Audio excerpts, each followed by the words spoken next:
Hello students, welcome to संगीत राय tutorial classes. उम्मीद करता हूँ आप सब लोग अपने घर में अच्छे होंगे, स्वस्थ होंगे और अपने परिवार के साथ मस्त होंगे। तो चलिए स्टार्ट करते हैं हम लोग आज का अपना टॉपिक। जैसा कि लास्ट वीडियो में हम लोग पढ़ रहे थे कि हम लोग बायोडाइवर्सिटी पढ़ रहे थे और ये पढ़ रहे थे कि आखिर वो कौन कौन से कंसिक्वेंसेस थे जिनकी वजह से बायोडाइवर्सिटी पूरी तरह से विलुप्त हो सकती है। तो उनमें से कुछ हेडिंग्स मैंने यहाँ पे डाल के रखे हुए हैं। जैसे कि दूसरे नंबर का जो टॉपिक था वो था इल्लीगल हंटिंग। इसके पहले हमने कुछ और टॉपिक बताए थे, लेकिन इस टॉपिक में हम लोग इल्लीगल हंटिंग के बारे में पढ़ेंगे। तो इल्लीगल हंटिंग क्या होती है और ये किस प्रकार से एक बायोलॉजिकल डाइवर्सिटी को पूरे धीरे धीरे क्या करते खत्म कर सकती है। तो इल्लीगल हंटिंग कहते किसे हैं? देखिए, जब ऑर्गेनिज्म अपने स्वार्थ में निरीह प्राणियों को या कमजोर प्राणियों को अपने स्वार्थ और अपने लाभ के लिए वो उनके जैसे यहाँ पे लिखा है animals are hunted for their skin, fur, tusk, claws and their body part. मतलब हम एनिमल को इन सब चीज़ों के लिए मारे ताकि वो इसको बेच करके पैसे कमाए। या फिर पुराने समय में आपने देखा होगा राजा लोग शौकिया दल बल के साथ निकलते थे कि राजा साहब आज शेर का शिकार करेंगे। तो इस प्रकार से इंसान अपने शौक या अपने निजी स्वार्थ के लिए जब जानवरों को मारता है तो इसको हम लोग क्या कहते हैं? इल्लीगल हंटिंग कहते हैं। अब इल्लीगल हंटिंग में उसमें दो प्रोसेस है। अगर एक तो है आप शौकिया करते हैं, अगर आप उनको बेच करके पैसे कमाते हैं तो इसको हम पोचिंग कहते हैं। क्या कहते हैं? पोचिंग। यहाँ पे लिखा the illegal hunting for the wild animal for commercial use is called poaching. मतलब हम वाइल्ड एनिमल की हंटिंग करके उनके बॉडी पार्ट्स को कॉमर्शियल यूज की तरह से, जैसे आपने देखा होगा चाइना वाले, उनको तो हर चीज़ खाने की आदत हो गई है। तो चाइना में लगभग जितनी दवाएं हैं सब जानवरों के बॉडी पार्ट से बनाते हैं। इस नाते वो लोग कछुए से, शेर के पंजों से और गैंडे के सींग से उनके यहाँ बहुत अच्छी अच्छी दवाइयाँ बनती हैं। तो वो क्या करते हैं, दूसरे देश के जो स्मगलर्स होते हैं उनको वह बहुत ऊंचे दाम पे पैसे देते हैं कि आप हमारा ये सामान ला के दीजिए, हम आपको बहुत ज़्यादा कॉस्ट वैल्यू देंगे कि हमारे यहाँ इस दवा की वैल्यू सबसे ज़्यादा डिमांडेड है। तो वो लोग क्या करते हैं, यही काम करते हैं, यानी पोचिंग करते हैं। तो इससे क्या होता है, उस पर्टिकुलर स्पेस में धीरे धीरे वो जानवर क्या हो जाता है, समाप्त हो जाता है। अब समाप्त हो जाता है, जैसे मैंने आप यहाँ पे कुछ एग्जांपल मैंने लिए, जैसे चीता। जैसे एक्चुअली चीता राजा महाराजा पहले जमाने में क्या करते थे, दल बल के साथ निकलते थे, चीते का शिकार करते थे। अब इसकी वजह से इंडिया से चीता ही विलुप्त हो गया। और इन बच्चों को तो आप जान लीजिए, डोडो। ये लगभग 17th सेंचुरीज में न्यूजीलैंड पर एक पक्षी, एक फ्लाइटलेस बर्ड पाया था जिसका नाम था डोडो। बहुत सुंदर पक्षी था, उड़ नहीं सकता, बतख जैसे था। ऑस्ट्रेलिया से जब लोग न्यूजीलैंड पिकनिक मनाने जाते थे तो वो लोग अपने साथ खाने पीने का सामान नहीं लेके जाते थे। वो लोग क्या करते थे, इसी डोडो का हंटिंग किया, बंदूक लेके जाते थे, मार करके फिर उनको फ्राई करके खा जाते थे। और इस प्रकार से लगभग 100 सालों तक वो प्रचलन चल रहा। और लगभग 1850 के आसपास ये डोडो पूरी तरह से पूरी दुनिया से क्या हो जाएगा, विलुप्त। क्योंकि ये पक्षी न्यूजीलैंड में मिलता था, जब न्यूजीलैंड में नहीं मिलेगा तो पूरी दुनिया में कहीं नहीं मिलेगा। तो इस प्रकार से ये पूरी हमारे इस बायोडाइवर्सिटी इस सिस्टम से गायब हो चुका है। क्यों गायब हो चुका? इंसानों के स्वार्थ की वजह से। पोल्यूशन, ये भी क्या, जब इंसान नहीं थे तो क्या कोई पोल्यूशन था? नहीं था। लेकिन आज हम लोगों ने एयर, वाटर, सॉइल, इन तीनों को क्या कर दिया, पॉल्यूट कर दिया। एयर को कैसे पॉल्यूट किया? आप लोगों ने देखा होगा, जितने भी व्हीकल्स, जितने भी गाड़ियां, 1 व्हीलर 2 व्हीलर, जितनी भी गाड़ियां, 4 व्हीलर, जितनी भी गाड़ियां आ गई हैं, सब डीजल, पेट्रोल, मिट्टी तेल से चलने वाली। इन्वायरमेंट पूरी तरह से गंदा, केमिकल इंडस्ट्रीज बैठा दिए, इन्वायरमेंट गंदा। वाटर बचा हुआ था, फिर हम लोगों ने क्या किया, फैक्ट्रियों से निकलने वाले जो गंदे कचरे थे उनको पानी में बहाने लगा। घर के निकलने वाले हाउस होल्ड वेस्ट को कचरे में बहाने लगे। धीरे धीरे इवन ये तो कम था, फिर हम लोगों ने केमिकल्स बनाने शुरू कर दिए, हम लोगों ने पेस्टिसाइड बनाना शुरू कर दिए और वो पेस्टिसाइड धीरे धीरे पानी में मिलने लगे। धीरे धीरे पानी की मछलियां भी क्या हो गई, खत्म होने लगी। सॉइल एक बचा हुआ था।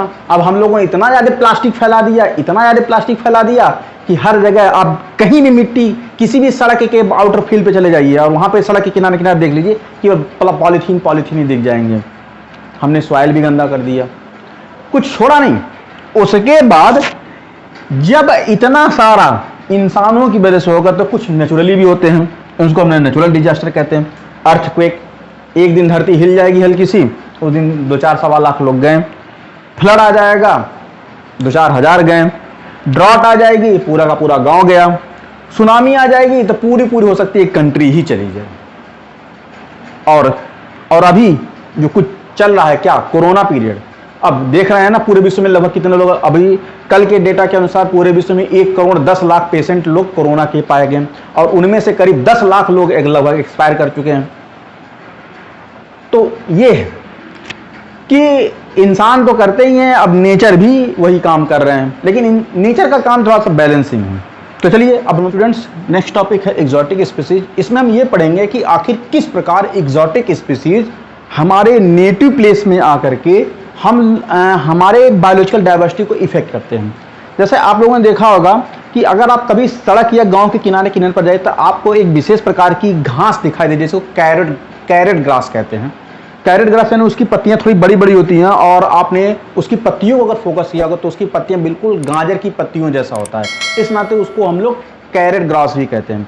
दरअसल में ये जो कैरेट ग्रास होता है ये एक्चुअल में आया है अमेरिका से आया है। ये अमेरिका के साथ जब गेहूं की सप्लाई हो रही थी तो वहाँ के बीजों के साथ चला आया था और वो घास इंडिया में इतना तेजी से फैल गया कि उसने लगभग क्या कर दिया कि हमारे यहाँ के इकोसिस्टम को बहुत ज़्यादा प्रभावित किया। अब उससे एलर्जी, उसके नज़दीक जाते हैं तो उससे आप लोगों को बहुत खतरनाक एलर्जी, सफोकेशन वाली बीमारियां हो जाती हैं और वो हमारे इस इन्वायरमेंट में बहुत तेज़ी से फैलता है। तो इस नाते उसका नाम है, साइंटिफिक नेम पार्थेनियम है। और वाटर हायसियंथ क्या होता है, आप लोगों ने देखा जलकुंभी के साथ विशेष प्रकार का पिंक और व्हाइटिश कलर के कुछ फूल निकलते हैं, उसको हम लोग कहते हैं वाटर हायसियंथ। और ये चाइना से आया है, तो ये यहाँ के तालाबों में इतनी तेजी से फैल गया जाता है कि अगर तालाब में कोई नीचे प्लांट और एनिमल उसके पानी के अंदर ग्रो कर रहे हैं तो ये क्या करता है, उस तालाब को पूरी तरह से उसका फोटोसिंथेसिस आउटर एटमॉस्फेयर से कट ऑफ कर देता है। यानी नीचे छाया पहुंचेगी ही नहीं, धूप पहुंचेगा ही नहीं, और जब धूप नहीं पहुंचेगा तो नीचे का पूरा इकोसिस्टम क्या हो जाएगा, बर्बाद हो जाएगा। थाई मांगूर की बात करते हैं, यहाँ के लोग जो मछली पालक होते हैं वो क्या किए थे, थाईलैंड से एक विशेष प्रकार की मांगूर मछली लाए थे क्योंकि ये बड़े लंबे समय तक सर्वाइव करते हैं और ये इसको यहाँ पे उगाना शुरू कर दिया। ये यहाँ के कल्चर में बहुत तेजी से ग्रो हुआ। अब ग्रो के होने की वजह से इसके बॉडी से बहुत सारे टॉक्सिक इफेक्ट निकलते हैं, जिसकी वजह से जगह तो जाती है, खाने वाले लोग भी बीमार पड़ते हैं। इस नाते ये भारत में प्रतिबंधित हो गया है। स्टूडेंट्स अब हम लोगों का टॉपिक है फ्लोरा एंड फौना। कुछ लोग इसको फाउना पढ़ते हैं, कुछ लोग इसको फ्यूना पढ़ते हैं, लेकिन मतलब वही होता है। फ्लोरा जैसा कि नाम, फ्लोरा फ्लावर से लिया गया है और फ्यूना एनिमल से लिया गया है। फ्लोरा मतलब क्या हो कि किसी पर्टिकुलर कोई भी देश, कंट्रीज, लैंडस्केप जहाँ पर वहाँ के लोकल प्लांट और एनिमल प्लांट पाए जाते हैं, उन प्लांट्स के ग्रुप को हम लोग क्या कहते हैं, फ्लोरा कहते हैं। वही लिखा है all the different kinds of plant, मतलब अलग अलग प्रकार के plant living in their natural surrounding, माने जहां भी जिस कहीं पर भी वो अपने नेचुरल सराउंडिंग में रह रहे हैं, कॉल्ड फ्लोरा, उसको हम लोग क्या कहते हैं, फ्लोरा। जैसे एग्जांपल के तौर पर किसको फ्लोरा कहेंगे, जैसे अपने इंडिया में आम की बहुत ज़्यादा वैरायटी है, आम यहाँ का फ्लोरा है। और अगर हम कह दें कि जो यहाँ की खासियत है जो केवल यहीं मिलता और कहीं नहीं मिलता, तो उस हिसाब से देखा जाए है फ्यूना है कि all the different kinds of animal living in their natural surrounding are called fauna. जैसे कि ये एनिमल के बहुत सारे एग्जाम्पल हैं कि हर पर्टिकुलर स्पेस में अलग अलग एनिमल और प्लांट मिलते हैं, तो वहाँ पर हम लोग उन वहाँ के सभी एनिमल्स को हम लोग क्या कहते हैं, उनके फ्यूना कहते हैं। जैसे एग्जांपल के तौर पर जैसे ऑस्ट्रेलिया में कैंगेरूज मिलते हैं जो और कहीं नहीं मिलता है, अफ्रीका में हम लोगों को ऑस्ट्रिच मिल जाएंगे, हमें जिराफ मिल जाएगा जो और कहीं नहीं मिलेगा, पोल्स पर हमको पोलर बियर मिल जाएंगे, अमेरिका में हमको ब्राउन बियर मिल जाता है, तो और एशिया में आपको हम लोग इंडिया में जैसे हम लोग काले भालू मिल जाते हैं, वहीं चाइना में चले जाए तो आपको पैंडा मिल जाते हैं। तो ये सब क्या है, फ्यूना। तो चलिए बच्चों, ये सब हम लोगों के इस पर्टिकुलर लोकल में इतनी सारी स्पीसीज और एनिमल्स हैं। अब क्वेश्चन ये होता है कि how to be conserve them, हम इन्हें बचाएं कैसे। तो बचाने के लिए बहुत सारे लोकल्स और बहुत सारे नेशनल और बहुत सारे इंटरनेशनल लेवल पे अब काम शुरू हो गए हैं। अब काम शुरू होने पर उन्होंने अलग अलग सोसाइटी बनाई, सोसाइटी बनाने के पश्चात उन्होंने पूरे वर्ल्ड लेवल पर एनिमल्स को बचाने, एनिमल्स और प्लांट दोनों को बचाने के लिए एक प्रयास शुरू कर दिया था और उन्होंने एक एसोसिएशन बनाया, एक संगठन बनाया। उस संगठन का नाम था IUCN। इसका पूरा नाम है international union for conservation of nature and natural resources. इसके अंतर्गत न केवल हमें एनिमल को बचाना है बल्कि हमें उन प्लांट्स को भी बचाना है जो मानव समाज के लिए आज कल या कभी भी, ताकि उसकी पूरे जीन पूल को बचा सके, उसको हम लोग कंजर्व कर सकें। अब इसी IUCN को अब हम लोग क्या नाम से, वर्ल्ड कंजर्वेशन यूनियन कहते हैं। हाँ तो स्टूडेंट्स, हम लोग बात कर रहे हैं कि आखिर वर्ल्ड कंजर्वेशन यूनियन किस प्रकार से एनिमल को संरक्षित करता है, बचाता है। तो देखिए, जब भी ये किसी ऑर्गेनिज्म को बचाता है तो उनको इन 9 कैटेगरी के अकॉर्डिंग कैटेगराइज करता है कि वो इनमें से कौन सी कैटेगरी से बिलोंग करता है। और ये कैटेगरी डिसाइड किया जाता है उनके जियोग्राफिकल डिस्ट्रीब्यूशंस, उनके प्लांट एंड प्रेजेंट कंडीशंस, उनके क्लाइमेटिक कंडीशंस और उनके सराउंडिंग की वजह से उनको हम लोग क्या करते हैं, इतने ग्रुप में डिवाइड करते हैं। तो जैसे ये कौन कौन ग्रुप थे, एक्सटिंक्ट, क्या वो विलुप्त है या पूरी तरह से विलुप्त है या विलुप्त होने वाला है। दूसरा एक्सटिंक्ट इन वाइल्ड। एक्सटिंक्ट मतलब वो जमीन पे है लेकिन वो हो सकता है जंगल से विलुप्त हो गया हो, कहीं और हो सकता हो। क्रिटिकली इंडेंजर्ड मतलब ये इनकी पूरी स्पीसीज अब खतरे में आ गई है, मतलब अब समाप्ति के कागार पर हैं, कहीं पर भी खत्म हो सकते हैं। इंडेंजर्ड, खत्म। वल्नरेबल मतलब इसमें होता है कि ये स्पीसीज है कि अगर इसको संरक्षण नहीं दिया गया तो ये भी इंडेंजर्ड में सामान्य कम, इनकी भी संख्या कम हो सकती है। नियर थ्रेटन मतलब इनको बहुत पीड़ित किया जा रहा है, मतलब ये भी खत्म होने जैसे की है। Least concern, data deficient and non evaluated. तो ये सब कुल इतने हेड्स हैं जिसमें से हम ऑर्गेनिज्म को क्या करते हैं, क्लासिफाई करते हैं कि किसको बचाया जाए पहले। तो हम लोग देखते हैं एक्सटिंक्ट स्पीसीज। एक्सटिंक्ट स्पीसीज क्या होती है कि ये वो स्पीसीज या वो जीव जातियों की वो स्पीसीज थी जो आज से हजारों लाखों साल पहले धरती पर थी लेकिन अब नहीं है, यानी अब पूरे धरती से वो गायब है। तो ऐसी जीव जातियों की इस स्पीसीज को हम लोग क्या कहते हैं, एक्सटिंक्ट स्पीसीज कहते हैं। जैसे एग्जांपल के तौर पे डायनासोर्स और डोडो, ये दोनों आज के कंडीशन में, अब हम ये डोडो तो हमारे 200-300 साल पहले विलुप्त हो गया, डायनासोर हजारों साल पहले विलुप्त हो गया, लेकिन हाँ ये ऐसे ऑर्गेनिजम्स थे जो आपसे हजारों साल पहले मिलते थे। इसी नाते लिखा हुआ है the species of plant and animal that are not found now but once lived on earth are called extinct species. मतलब अब नहीं मिल रहे हैं लेकिन हाँ कभी पाए जाते थे। उसी तरह से दूसरा है एक्सटिंक्ट इन वाइल्ड, मतलब ये स्पीसीज ऐसी होती है कि वो ऑर्गेनिज्म है धरती पर, कहीं कहीं पर है, लेकिन किसी पर्टिकुलर स्पीसीज पूरी तरह से गायब हो जाए तो इसको हम लोग कहते हैं एक्सटिंक्ट इन वाइल्ड। जैसे when the species no longer exist in the natural habitat and is known only to survive in the captivative is said to be extinct in the wild. जैसे एग्जांपल के तौर पे हमने बताया था, जैसे चीता अगर आपको देखना हो तो केवल और केवल आपको अफ्रीका के सवाना के जंगलों या मैदानों में दिखेगा।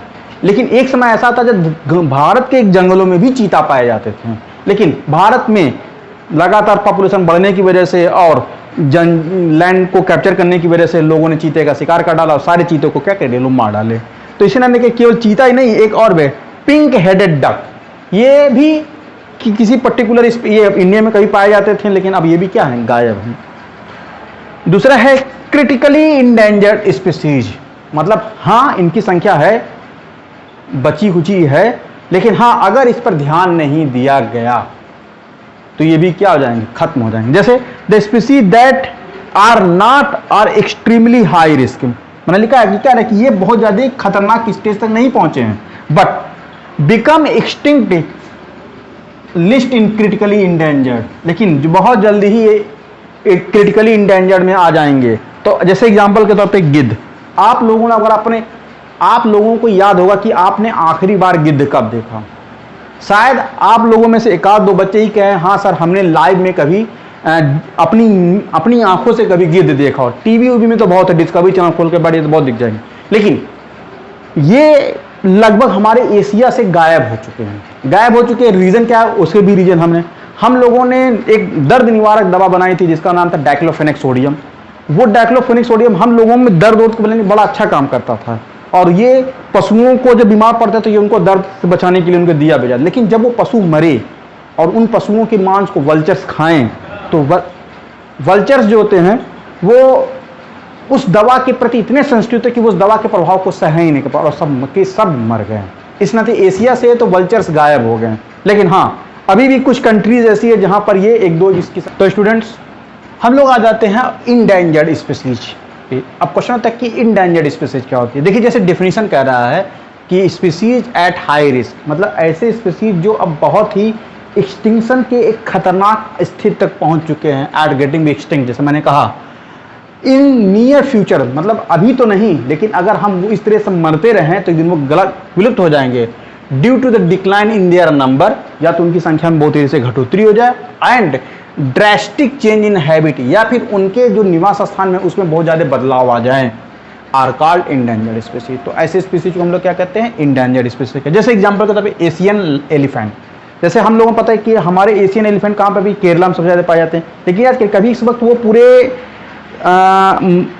मध्य प्रदेश के पूरे जंगलों में थे, लेकिन अब वहाँ से धीरे धीरे इंसानों ने उस जंगल को काटना शुरू कर दिया। अब ये धीरे धीरे फिर कर्नाटक जंगल की तरफ शिफ्ट हुए, फिर वहाँ से धीरे धीरे ये भाग करके केरला चले गए।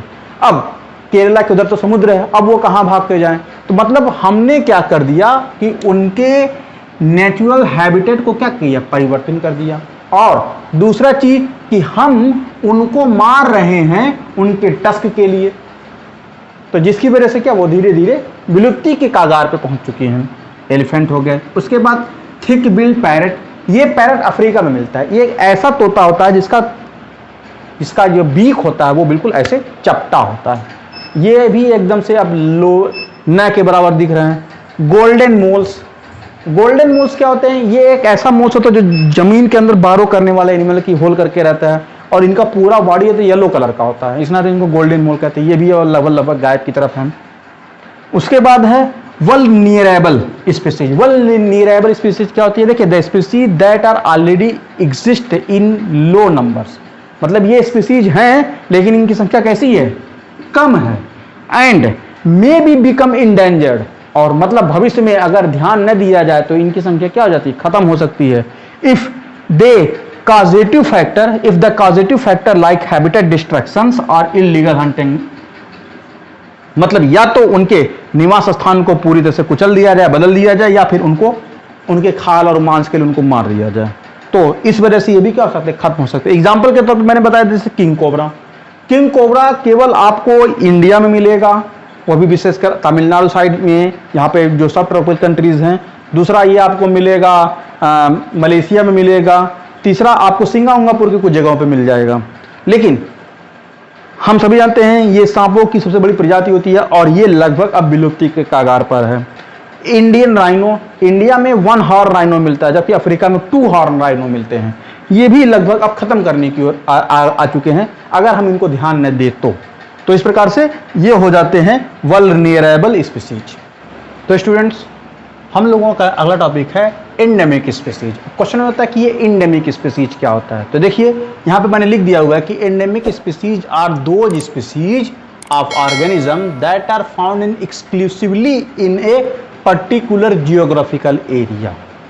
इसी को बायोलॉजिकल वर्ड में यानी इकोलॉजी के टर्म में इसको हम लोग इकोलॉजिकल निच कहते हैं, यानी NICHE निच। मतलब जब कोई पर्टिकुलर ऑर्गेनिज्म किसी विशेष पर्टिकुलर वातावरण में पाया जाता है, चाहे वो प्लांट हो या एनिमल, तो उसको हम लोग एक वर्ड यूज करते हैं एंडेमिक स्पीसीज। जैसे एग्जांपल के तौर पे गंगेटिक डॉल्फिन, हम लोगों ने देखा होगा गंगा जी में जो डॉल्फिन मछली मिलती है उसको हम लोग गंगेटिक डॉल्फिन कहते हैं। एशियाटिक लायन, जैसे कि भारत में जो शेर मिलते हैं और अफ्रीका में जो शेर, दोनों में वैरायटियों में अंतर है, तो ये हमारे इंडिया का और वहाँ का अफ्रीका का अलग है। जैसे आप लोगों ने देखा हाथी देखा होगा, एक एशियाटिक एलिफेंट होते हैं और एक अफ्रीकन एलिफेंट होते हैं, दोनों में जमीन आसमान का अंतर है। उसी प्रकार से लायन टेल मैकॉक, एक ऐसा बंदर जिसकी जो पूंछ होती है बिल्कुल लायन के सिर की तरह से बिल्कुल ऐसे धनुष के आकार का उठी होती है, इस नाते इसको लायन टेल मैकॉक कहते हैं। उसके बाद है जाइंट पैंडा, इसको तो हम जानते हैं पैंडा जो चाइना में मिलता है। मतलब इसको ये क्या कि एंडेमिक, मतलब ये ऐसे स्पीसीज है कि अगर हम उनको वहां से हटा करके कहीं और रिप्लेस करें तो इनकी पूरी प्रजाति ही खत्म हो जाएगी। इस नाते ऐसे स्पीसीज के ग्रुप को हम लोग क्या कहते हैं? एंडेमिक स्पीसीज कहते हैं। अब क्वेश्चन ये होता है कि स्पीसीज तो हो गए, इंडेंजर्ड हो गए, बचाएं कैसे?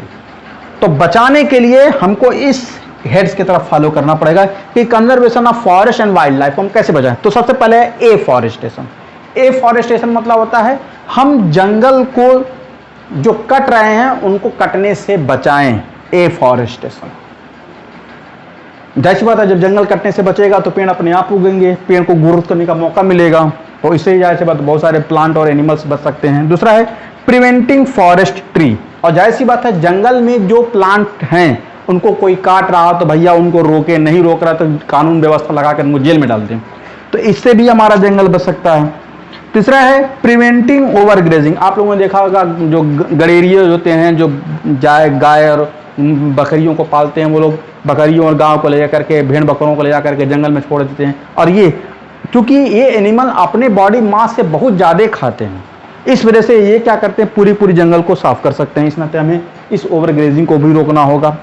हंटिंग रेगुलेशंस, हम लोगों ने देखा होगा कि बहुत सारे शिकारी होते हैं, वो जा करके अच्छे जानवरों का शिकार कर देते हैं, तो हमें उनके ऊपर कानूनी रूप से उनको शिकंजा कसना होगा और उनको ये नियम बताना कि अगर आपने किसी जानवर को मारा तो आपको जेल हो सकती है, सज़ा हो सकती है, बड़ी लंबी पेनल्टी हो सकती है, तो हमें इनका डर दिखा करके उसको रोकना होगा। दूसरा है रिफॉरेस्टेशन, मतलब जहाँ पर जंगल पूरी तरह कट के खत्म हो चुके हैं वहाँ पर नए प्लांट लगा करके वहाँ पर फिर से जंगल बसाने के प्रोसेस को रिफॉरेस्टेशन कहते हैं, तो इससे भी हम जंगल बचा सकते हैं। हैबिटेट प्रोटेक्शन, यानी कोई जानवर अगर किसी पर्टिकुलर लोकल हैबिटेट में अपने घर के आसपास है तो उनके घर को टूटने से बचाएं।